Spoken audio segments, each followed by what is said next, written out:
ఇది లోంగన్ fruit, same lychee లాగానే ఉంటుంది చూడటానికి. లోంగన్ అంటే అర్థం ఏంటంటే డ్రాగన్ ఐ వియట్నామీస్లో. ఇది ఎలా తింటారంటే ఇది బంచి నుంచి ఇలా ఒకటి కోసుకొని ఈ తొక్కుని తీసేసి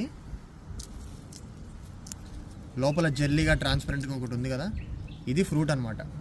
డ్రాగన్ ఐ అని ఎందుకన్నారంటే లోపల సీడ్ బ్లాక్ కలర్లో ఉంటుంది, అది కూడా చూపిస్తాను. ఫ్రూట్ టేస్ట్ చాలా స్వీట్గా ఉంటుంది, లిచీ లాగానే ఉంటుంది సేమ్. ఇంకోండి ఇట్లా కనిపిస్తే ఐబాల్ లాగా ఉంది కదా, ఇది పైన వైట్, ఇదేమో బ్లాక్ కలర్ లోపల, అందుకని చెప్పి అలా అన్నారు. చాలా కాస్ట్లీయెస్ట్ ఫ్రూట్ ఇది మెల్బర్న్లో. $28 1 కిలోకి పడింది మాకు. ఈ బంచ్ అంతా 1 కిలో ఉంది. మీలో ఎవరైనా ఎప్పుడైనా ట్రై చేశారా? కింద కామెంట్ చేయండి.